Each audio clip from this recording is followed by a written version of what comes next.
Welcome to physics class. Last video में हमने देखा था कि सेंट्रीफ्यूगल फोर्स क्या होता है और सेंट्रीपिटल फोर्स क्या होता है। उससे पहले हमने देखे कि यूनिफॉर्म सर्कुलर मोशन और नॉन यूनिफॉर्म सर्कुलर मोशन क्या होता है। आज हम देखेंगे कि एंगल ऑफ बैंकिंग और vehicle on a banked road ये क्या होता है। ये समझने के लिए हमें पहले कार का टर्निंग समझना होगा। कार एक सर्कुलर पाथ पर एक कर्व रोड पर जब टर्न होती है तब उसके साथ क्या होता है ये समझना पड़ेगा। सपोज ये एक सर्कुलर पाथ है, एक रोड है जो एक कर्व में है, सर्कुलर में है। यहाँ इस पर एक कार है, ऐसे ये कार इस सर्कुलर पाथ में ऐसे घूम रही है। ये कार यहाँ पर इसके फोर्सेस होंगे, इसका अपना वेट होगा, ये mg होगा और इस पे mg के अपोजिट में लगने वाला जो दूसरा फोर्स है वो n मतलब नॉर्मल रिएक्शन फोर्स होगा। इसे हमने ऐसे समझा था कि ये देखो, ये सरफेस, ये ग्राउंड होगा, इस पर ये कार है, कार के टायर्स, ये कार, इस पर लगने वाला ये फोर्स mg और इसके अपोजिट में ये लगने वाला फोर्स n मतलब नॉर्मल रिएक्शन फोर्स। जब ये कार सर्कुलर पाथ पे इस कर्व ट्रैक पर ऐसे घूमती है, चलती है, तब कार के टायर्स, ये टायर्स, यहाँ पर ये टायर्स और इस सरफेस में फ्रिक्शन होता है। ये कार जब एक स्पीड से बाहर जाती है या स्पीड से चलती है तब ये टायर्स में और इस जो सरफेस में जो फ्रिक्शन होता है, ये फ्रिक्शन क्या करता है कि इस कार को, ये कार को यहाँ से इस रोड से बाहर जाने से रोकता है। हम इसे कह सकते हैं कि ये फोर्स टूवर्ड्स द सेंटर होगा इस सर्कुलर पाथ के, वो अंदर की ओर खींचता है। तो हम इसे कहते हैं कि फ्रिक्शन, स्टैटिक फ्रिक्शन फोर्स मतलब Fs। ये static friction force towards the centre है, इस सर्कुलर पाथ के सेंटर में है। हमें पता है कि टूवर्ड्स द सेंटर, जो सेंटर की तरफ जाने वाला फोर्स होता है वो सेंट्रीपिटल फोर्स होता है। यहाँ पे ये Fs मतलब ये टूवर्ड्स द सेंटर इसकी डायरेक्शन है, तो हम इसे सेंट्रीपिटल फोर्स या सेंट्रीफ्यूगल फोर्स को बैलेंस करने वाला फोर्स कह सकते हैं। यहाँ पर जो ये n है, ये n कितना होगा, ये जितना mg होगा उतना ही m होगा। मतलब कैसे कि ये कार इस सरफेस पर टिकी हुई है, इस ग्राउंड से ये ना तो नीचे है ना तो ऊपर है।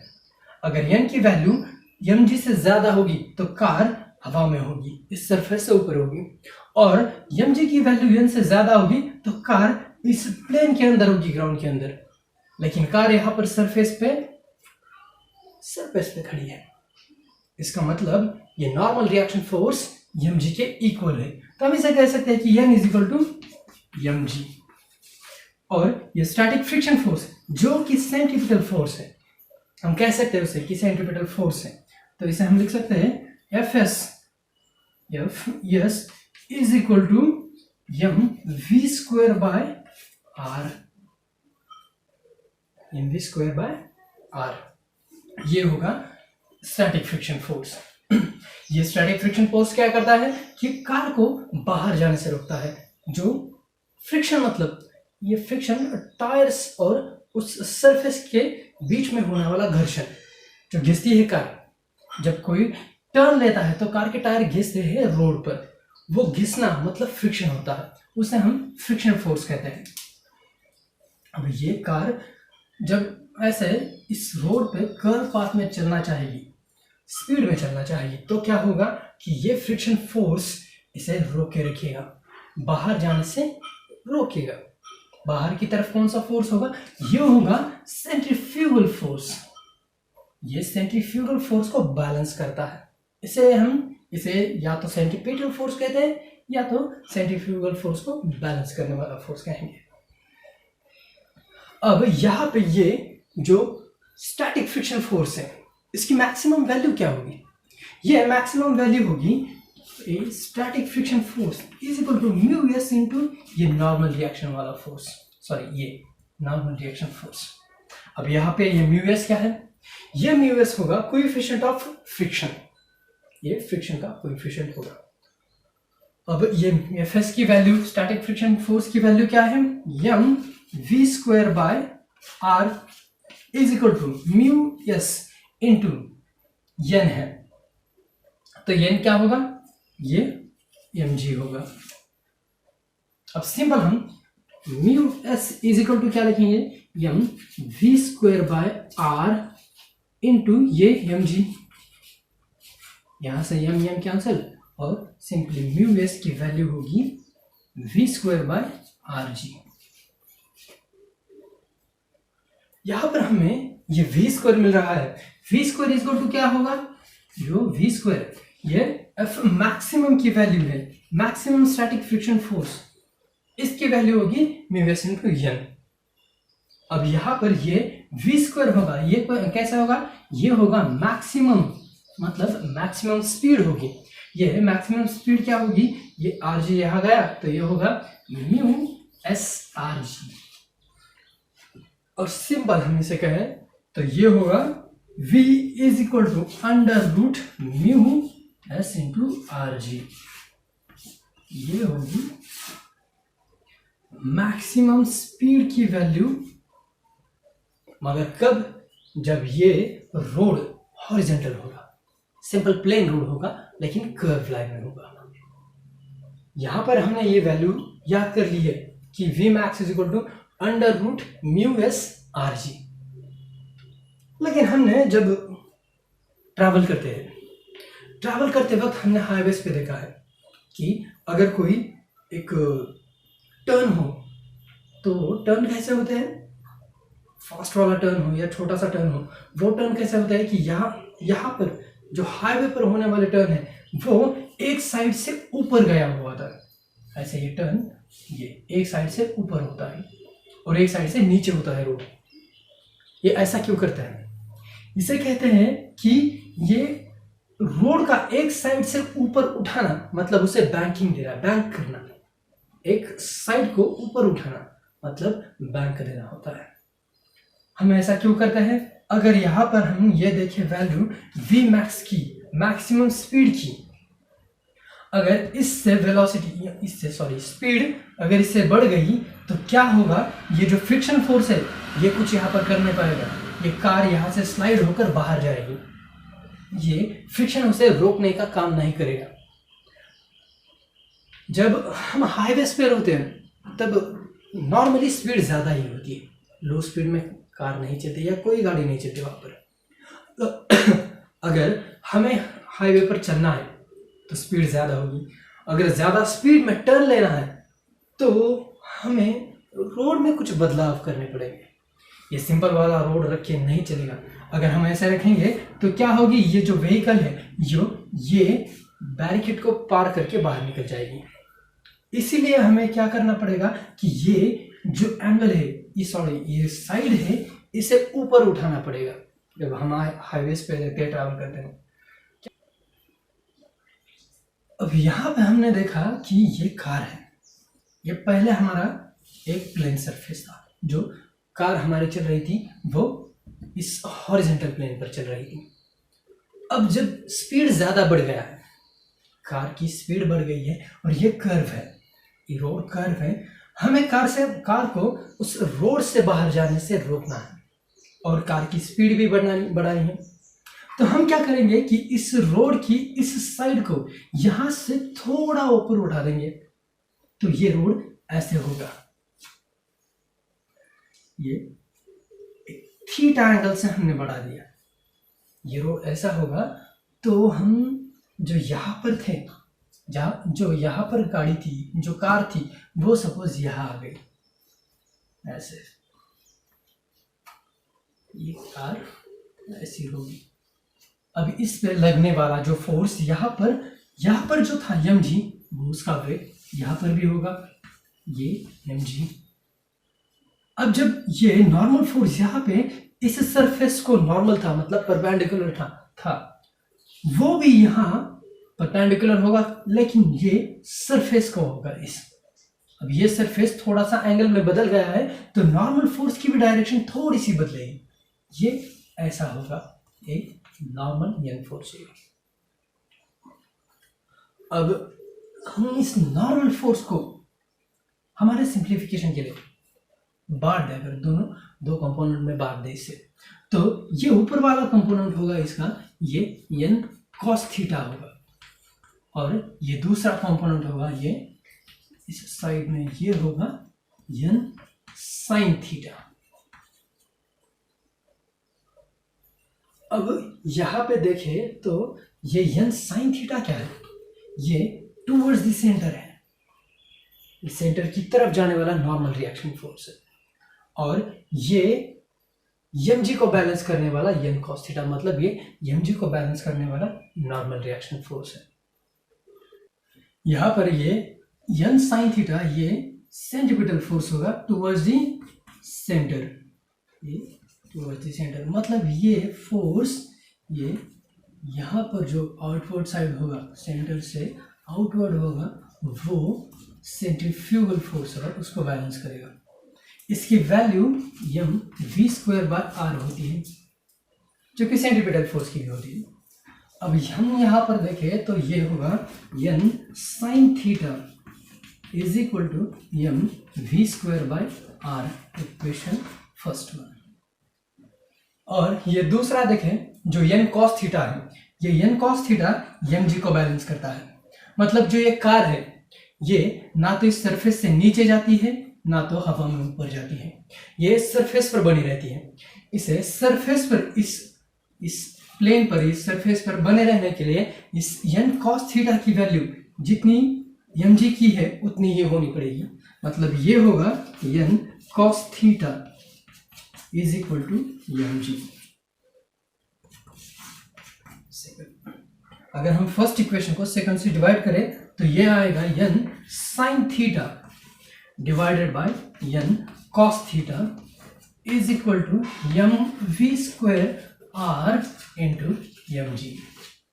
ये n कैंसिल, ये m और ये m कैंसिल, तो ये आएगा हमारा tan theta is equal to v²/rg।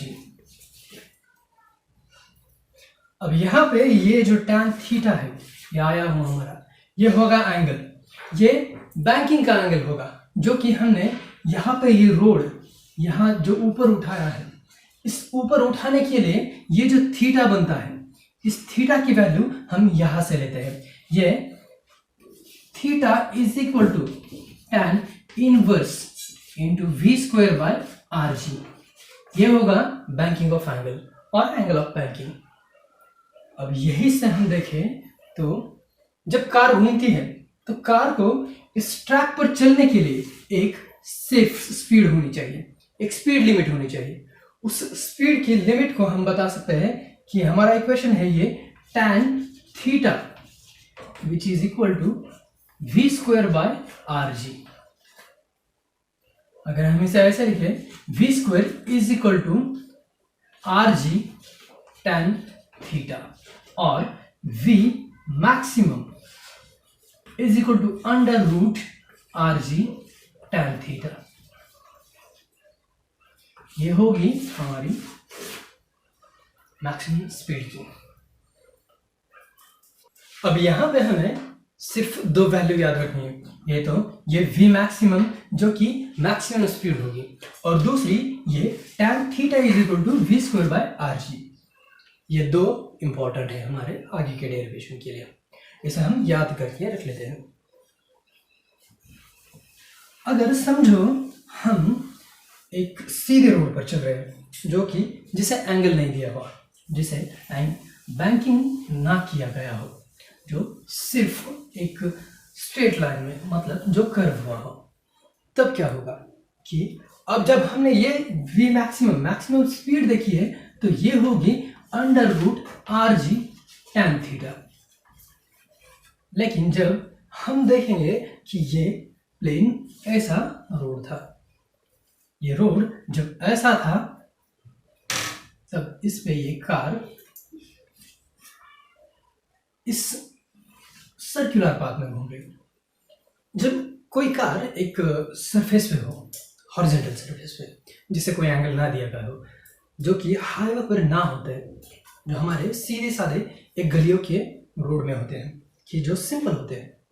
अगर हम वहां पे देखें कि ऐसा कोई टर्न हो, हम गाड़ी में बैठे हैं और चल रहे हैं एक सीधे रोड पर, एक यहाँ से सीधा ऐसा रोड है, अगर यहाँ से टर्न आ जाए, हम गाड़ी में बैठे हैं, अगर टर्न आ जाए तो गाड़ी, अगर समझो वो व्हीकल वो लेफ्ट की तरफ चला, लेफ्ट की तरफ टर्न लिया उसने, तो हमें ऐसा एक्सपीरियंस होता है कि हम राइट की तरफ जा रहे हैं।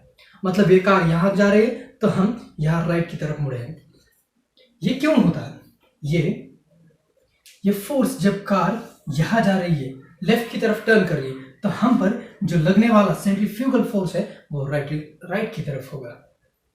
मगर अगर हम यहां देखें कि ये v मतलब स्पीड ज्यादा बढ़ जाए, यहां से इस रोड पर स्पीड ज्यादा बढ़ जाए, तो क्या होगा कि ये कार यहां से निकलकर बाहर जाएगी, यहां से स्किड होकर बाहर जाएगी, टॉपल होकर बाहर जाएगी रोड से। लेकिन उसे रोकने के लिए हमने क्या किया है कि इस रोड को हमने एक साइड से बढ़ा दिया है, इसे एंगल दे दिया है, एंगल ऑफ बैंकिंग कर दिया है। अब इसमें क्या होगा कि जब कार एक स्पीड से, मतलब ये v मैक्सिमम की स्पीड है, अगर हम सोचे कि ये v मैक्सिमम से ज्यादा हो गया, ये स्पीड इस वैल्यू से rg tan थीटा से बढ़ जाए, तो क्या होगा?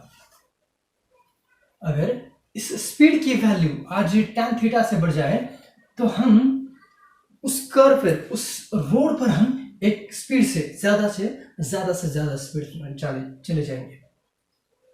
हम अब जब ज्यादा स्पीड से चल रहे हैं, इस वैल्यू के इससे ज्यादा में चल रहे हैं, तब क्या होगा कि ये कार ऐसे जो जा रही है, सीधी जा रही है, ये रोड है, यहाँ पे ये कार, सपोज ये रोड है और ये कार है, ये सीधे जा रही है यहाँ पे, तो ये जाने वाली कार यहाँ बाहर जा रही है, आउटवर्ड ये यहाँ पे स्किड होने की कोशिश करेगी, इसकी स्पीड की वजह से। इसमें सेंट्रीफ्यूगल फोर्स जो लगने वाला है वो बाहर खींचेगा उसे। लेकिन यहाँ पे जो फ्रिक्शनल फोर्स है, वो फ्रिक्शनल फोर्स इसे नीचे खींचने का काम करेगा। जो स्टैटिक फ्रिक्शनल फोर्स है, ये क्या करेगा? उस कार को रोकने का काम करेगा, उसे यहां से यहां बाहर जाने नहीं देगा। तो ये फोर्स दो तरह में बटेगा। जो यहां पर ये फोर्स होगा, जो Fs का कंपोनेंट एक होगा, जो नीचे होगा mg की तरफ, वो होगा Fs sin थीटा, और दूसरा कंपोनेंट हम देखें तो ये होगा ये n sin थीटा के साथ, मतलब टुवर्ड्स द सेंटर, यहां पर होगा। ये ऐसे कार है, यहां पर है ये कार पर ये ऊपर लगने वाला n cos थीटा, और ये इस सेंट्रीपिटल फोर्स की तरह ये होगा n sin थीटा। अब जब यहां पे इस पे ये mg लगा है, जब कार एक स्पीड से, इसकी ये मैक्सिमम वैल्यू से बढ़ जाए, इसकी वैल्यू मैक्सिमम स्पीड से बढ़ जाए, तो कार बाहर जाएगी, ये बाहर जाने की कोशिश करेगी, स्किड होने की कोशिश करेगी, लेकिन ये फ्रिक्शनल फोर्स से रोकने का काम करेगा। तो ये फिर फोर्स ऐसे वर्क होगा, ये होगा Fs sin थीटा, और यहां पे होगा ये Fs cos थीटा। अब ये n sin थीटा जो है वो सेंटर की तरफ है, Fs cos थीटा और n sin थीटा वो सेंटर की तरफ है, मतलब वो कार को बाहर जाने से रोक रहा है।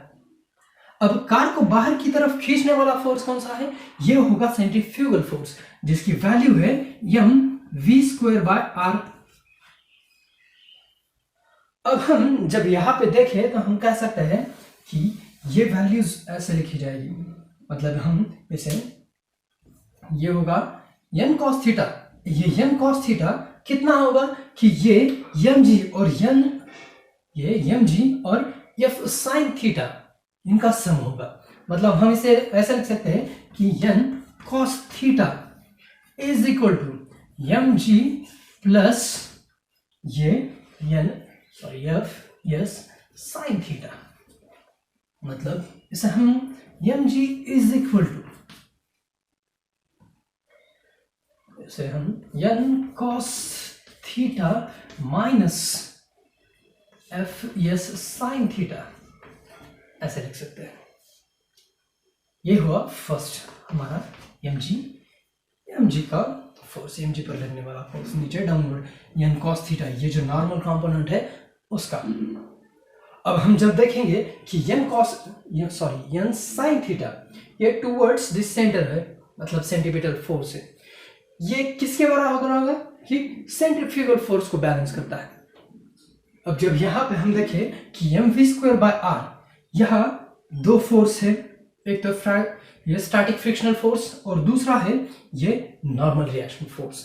अब हम M V square by R is equal to ये हमारा first N sine theta plus F S cos theta, ये दो वैल्यू होगी। Equation number second. अगर हम इक्वेशन सेकंड को फर्स्ट से डिवाइड कर दे तो हमें मिलेगा ये M V square by R into ये M G is equal to N sine theta plus F S cos theta divide by ये N cos theta minus F S sine theta.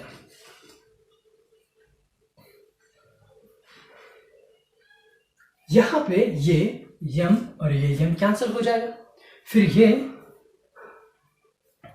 यहां पर मैं कट कर देता हूं, ये रह जाएगा simple V square by R G is equal to N sine theta plus F S cos theta divided by ये N cos theta minus F S sine theta. अब ये एफ एस क्या है? ये होता है स्टैटिक फ्रिक्शन फोर्स।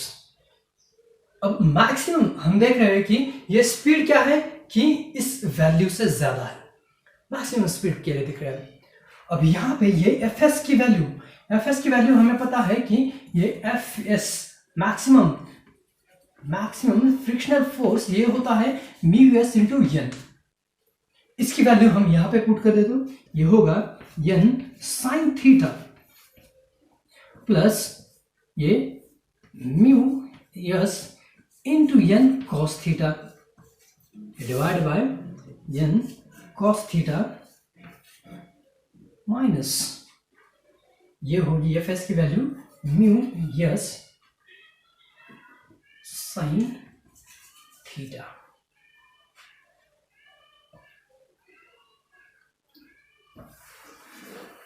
जब हमने ये देखा है यहाँ पे कि ये आया N sine theta plus mu S N cos theta और ये आया N cos theta minus mu S sine theta. अब इस इक्वेशन को ये वी स्क्वायर बाय आर जी,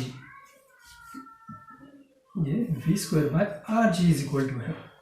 अब इस इक्वेशन को, इस न्यूमरेटर और डिनोमिनेटर को हम अगर एन कॉस थीटा से डिवाइड करें, एन कॉस थीटा से divide by N cos theta, तो हमें क्या मिलेगा?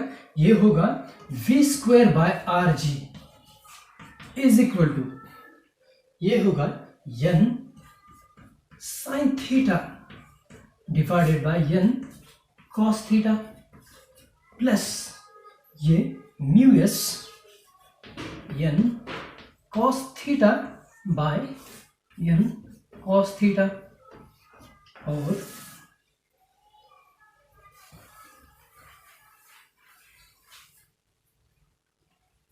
और नीचे वाला क्या होगा? ये N cos theta divided by N cos theta minus ये आएगा mu S N sine theta divided by ये एन कॉस थीटा।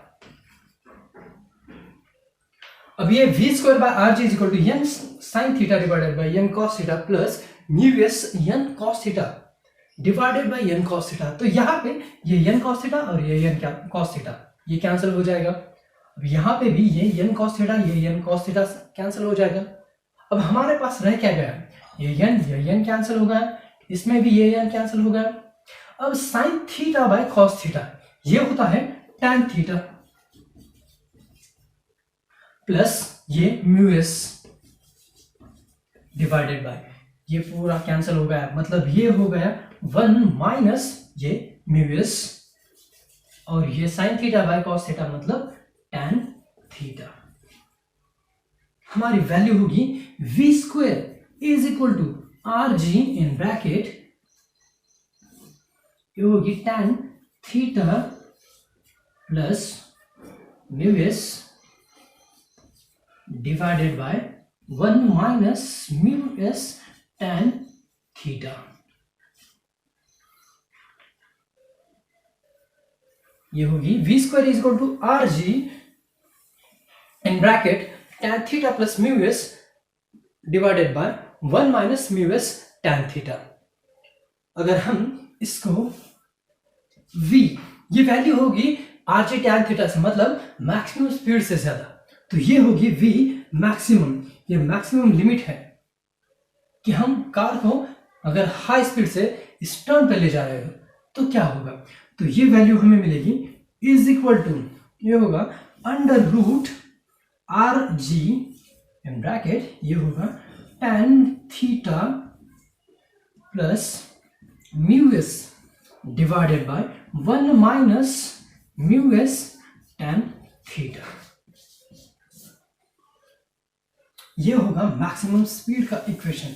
जब कार इस लिमिट से, स्पीड लिमिट से ज्यादा चल रही हो, स्पीड लिमिट को क्रॉस कर रही हो, तो क्या होगा कि ये कार यहां से बाहर जाने की कोशिश करेगी, मतलब रोड को छोड़कर बाहर जाने की कोशिश करेगी, स्किड करने की कोशिश करेगी। लेकिन जो फ्रिक्शनल फोर्स है जो टायर्स में, इस कार के टायर्स में और इस रोड में है, वो फोर्स क्या करेगा कि वो उसे खींचने का काम करेगा, वो इसे बाहर जाने नहीं देगा, वो इसे अंदर खींचेगा, वो उसे बनाए रखेगा।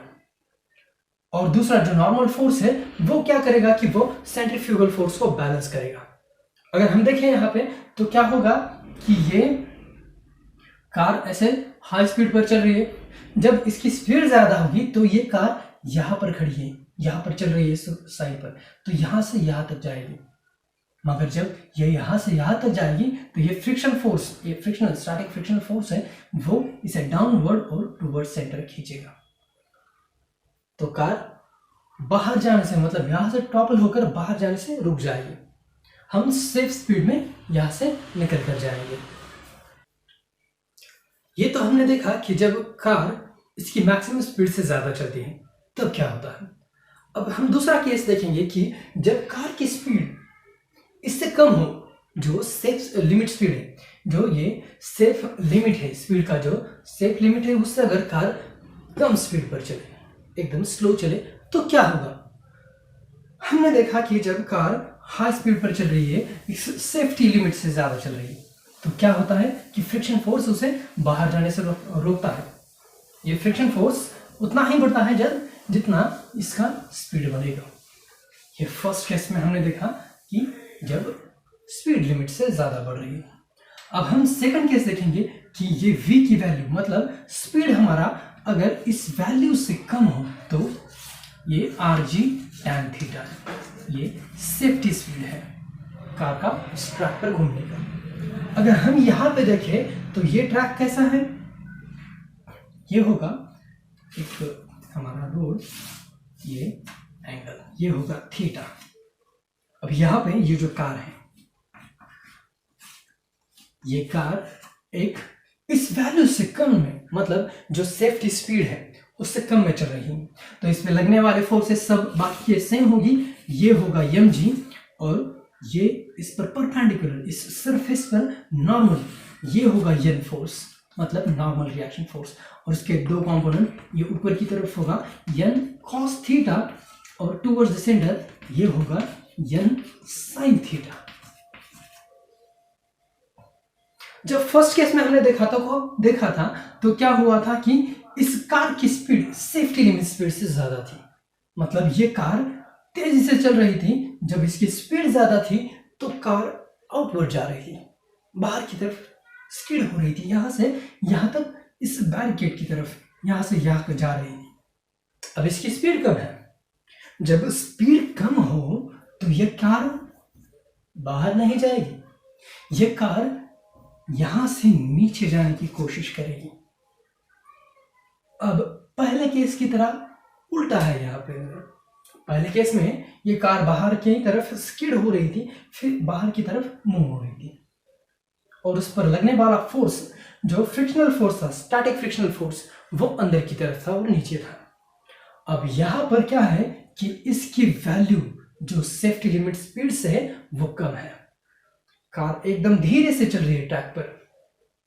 जब कार इस ट्रैक पर, सपोज ये ट्रैक है, इस ट्रैक पर धीरे से चल रही है, तो कार क्या होगी, यहां से नीचे फिसलने की कोशिश करेगी। लेकिन हमने क्या किया है कि हमने इस रोड को एक हमने एंगल दे दिया है। हमारा रोड ऐसे एंगल पर है, बैंकिंग दे दी है हमने। अब जब हमने उसे एंगल दे दिया है तो क्या होगा कि लगने वाला जो फ्रिक्शनल फोर्स है वो, उसके दो कंपोनेंट हो गए। एक ये होगा कि ये बाहर खींचेगा, ये होगा F(s) cos थीटा, जो कि उसे बाहर धकेलने की, मतलब ऊपर धकेलने की कोशिश करेगा, उसे वहां पर रोड पर बनाए रखने की कोशिश करेगा। और दूसरा होगा ये कंपोनेंट, ये ऊपर की तरफ होगा, ये होगा F(s) sin थीटा, जो कि कार को ऐसे खींच के रखेगा, नीचे गिरने से रोकेगा। अब यहां पे हम देखें तो ये mg की वैल्यू क्या होगी, ये इक्वल टू होगी n cos theta plus Fs sin theta. यहाँ पे दो फोर्सेस इस mg को बैलेंस कर रहे हैं, एक फ्रिक्शनल फोर्स और दूसरा नॉर्मल रिएक्शन फोर्स। और ये हमें सेंट्रीपिटल फोर्स जो सेंटर की तरफ है, ये n cos थीटा, ये इस बाहर के सेंट्रीफ्यूगल फोर्स को ये बैलेंस कर रहा है। तो हम इसके इक्वेशन यहां पर ऐसा लिख सकते हैं कि ये mg इज इक्वल टू होगा f sin थीटा और n cos थीटा, ये होगा n cos theta plus f(s) sin theta. ये इक्वेशन फर्स्ट, ये mg को बैलेंस करने वाला, जितना mg होगा उतनी ही इसकी वैल्यू होगी। दोनों का एडिशन किया तो हमें mg मिला। अब जब हम देखें कि ये mv²/r, ये वैल्यू क्या होगी, ये वैल्यू होगी mv²/r is equal to, towards the centre लगने वाला फोर्स है n sin थीटा, मतलब नॉर्मल रिएक्शन फोर्स, ये होगा n sin थीटा माइनस इस sin थीटा के बिल्कुल अपोज में जो सेंट्रीफ्यूगल फोर्स है वो होगा F(s) cos theta. Equation second. जब हमने इसकी वैल्यू देखी कि mg और mv²/r ये क्या है, तब हम इक्वेशन सेकंड को फर्स्ट से डिवाइड करें तो हमें क्या मिलेगा कि ये होगा mv²/r इंटू ये mg इज इक्वल टू ये n sin theta minus Fs cos theta divided by, ये होगा n cos theta plus Fs sin theta.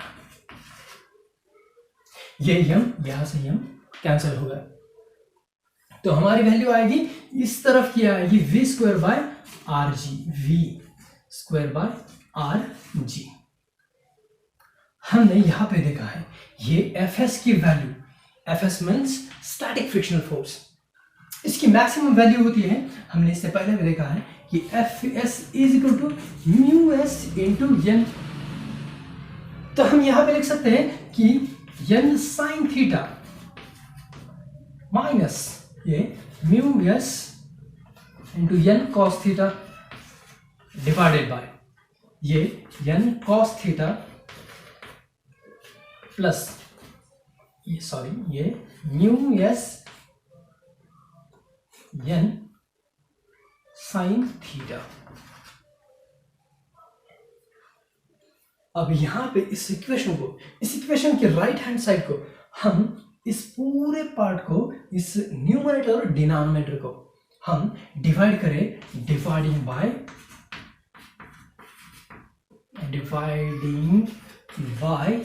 n cos theta तो हमें क्या मिलेगा, ये v square by R G is equal to ये n sine theta divided by n cos theta, मतलब यहां n कैंसिल हो गया और ये रह गया tan थीटा,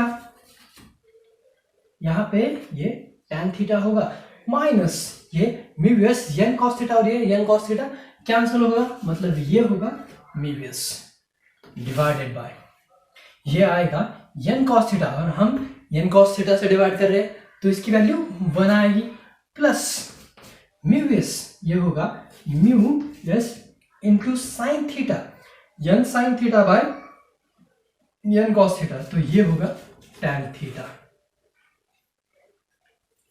अब ये v स्क्वायर की वैल्यू होगी are G tan theta minus mu S divided by 1 plus mu S tan theta. और हमने ये इक्वेशन देखा है किसके लिए, कि जब स्पीड, कार की स्पीड जब चल रही है, जब ये स्पीड सेफ्टी लिमिट से कम हो तब। अब हम देखें कि ये होगा v minimum is equal to under root R G tan theta minus mu S divided by 1 plus mu S tan theta. ये होगी हमारी v मिनिमम की वैल्यू। हमने दो केसेस देखे, जब कार की स्पीड सेफ्टी लिमिट से ज्यादा हो, और दूसरा कि जब कार की स्पीड सेफ्टी लिमिट से कम हो। जब स्पीड ज्यादा होगी तो कार बाहर की तरफ खींचेगी, बाहर की तरफ जाने की कोशिश करेगी, और उसे बाहर जाने से रोकेगा हमारा फ्रिक्शनल फोर्स। जो स्टैटिक फ्रिक्शनल फोर्स है वो उसे नीचे खींचने का काम करेगी। और जब कार का स्पीड कम हो जाए तो वही स्टैटिक फ्रिक्शनल फोर्स उसे ऊपर की तरफ खींचता है। इससे हमें पता चलता है कि ये जो स्टैटिक फ्रिक्शनल फोर्स है इसकी कोई कांस्टेंट वैल्यू नहीं, ये खुद को एडजस्ट करता है, ये चेंज होता है खुद से। मतलब ये जो स्टैटिक फ्रिक्शनल फोर्स है ये एडजस्टेबल फोर्स है, ये फिक्स नहीं होता। अगर हम इस सेफ्टी स्पीड से, इस लिमिट से ज्यादा हो जाए, बहुत ज्यादा हो जाए, तो कार स्किड होकर बाहर गिर जाएगी, तब हम इस पे ये जो एफएस है, मतलब स्टैटिक फ्रिक्शनल फोर्स है, ये भी नहीं बचा पाएगा। और अगर ये वैल्यू, हमारा स्पीड इस सेफ्टी लिमिट स्पीड से बहुत ही कम हो जाए तो हम इस रोड पर बने नहीं रह सकते, हम नीचे गिरने ही गिरने हैं। तो ये था angle of banking. If you like our videos, please subscribe our channel